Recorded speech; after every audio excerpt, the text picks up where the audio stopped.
So right out of the gate, I ended up doing a AMD build. Why? Just because it was price effective, and I also thought 8 cores was the future at the time. During this time, though, I was going through a lot of pain, so I had just torn my Achilles, two of the three tendons, and things weren't going too hot for me. So with a lot of free time, since I was off work due to the injury, I went ahead and dived into a passion of mine, PC building that I had not done in a very long time, just for a lot of different reasons. It just seemed like a waste of money. But so since I had a lot of extra money on my hands, that's what I chose to do, and I was pretty satisfied with the build. I ended up going with a cryo rig air cooler because I was pretty unsure about water cooling at the time. I just hadn't been keeping up with the scene, and a lot of things had changed since my last build, which was like a Pentium 4, I believe. So, but overall it came out pretty cool, and I was pretty satisfied with it, with a Corsair 300R case. But eventually, like we all know that are PC enthusiasts, you want more, you crave more power. So, more power I had.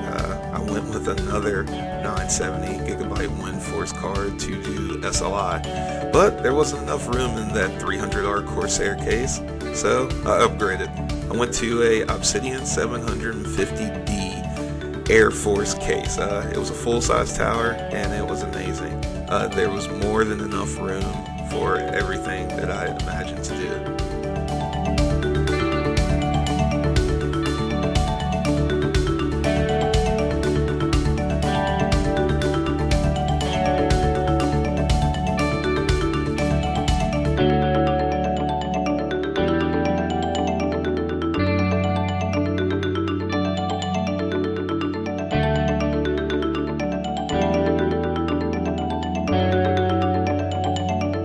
So at this point, I was ecstatic. I was happy. I had, SLI running. That was more power. Looking at numbers, it was a little bit better than a single 1070. I had everything in which I need. I even grabbed some custom cabling from EVGA to go with my EVGA power supply, which was heavily inspired by PC Part Picker. So I just wanted to be one of the guys with the cool cabling, and you guys definitely inspired me on that, so thanks.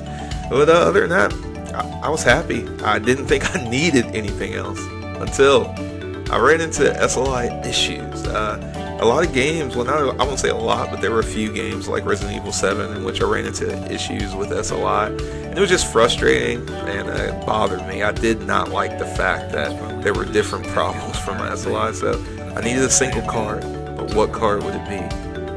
I wasn't sure, but eventually I figured it out.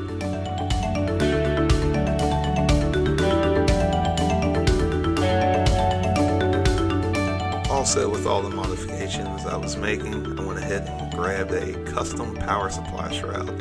It was something I didn't even know existed, but found a business in North Carolina, and you just gave them the dimensions and your case, and they made it for you. So it wasn't too expensive, so I went ahead and grabbed it. I just thought it was cool. It kind of cleaned up some of the wires and just kind of gave it more of a sleek and elegant look.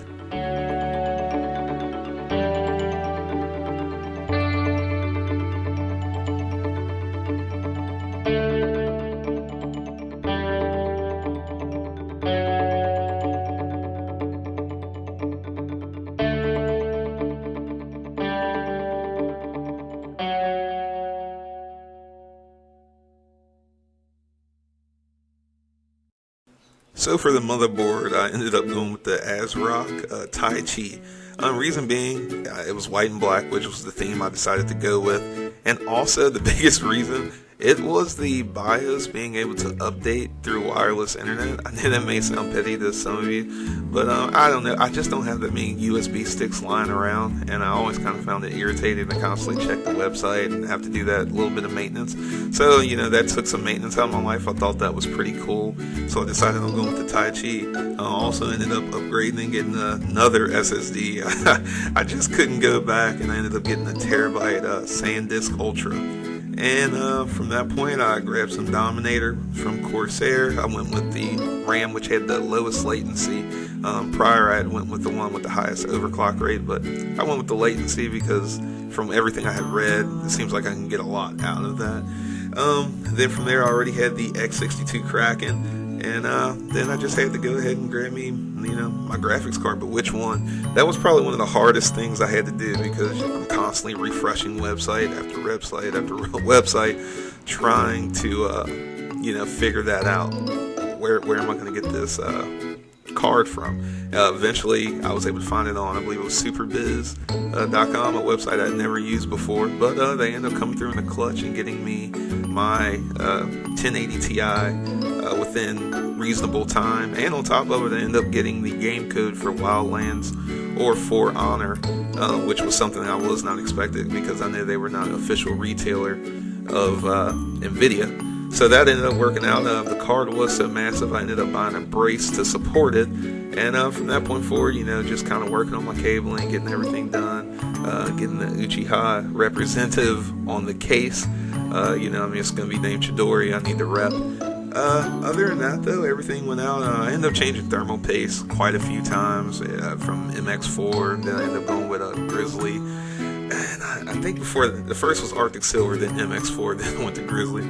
So yeah, definitely wasn't the most cost effective. I ended up getting some of the Corsair magnet lift fans, which I found to be extremely cool. I love the new redesign they went with. Plus, everything I had saw, the numbers seemed to be the best when it came to airflow. I installed those. I grabbed the 1440p Dell G-Sync monitor, 144 hertz. Moved over my BenQ to my secondary, which is a 1080p. Threw some RGBs in there, and grabbed a newer mic.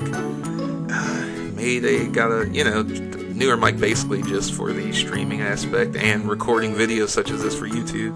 Me and my best friend both have the same mic. And grabbed the audio system, Behringer, and there you have it. The Chidori was born. So thanks for watching. It's definitely a passion project, I guess. If anything, if you're going through tough times in your life, don't give up. Just fight through it. You never know exactly what's going to happen. So I'm just glad I was able to get back into this hobby of mine and get to play some cool games at high frame rates. So PC Master Grace, thank you all for watching. Please like and subscribe. And thanks. See you later. Chidori.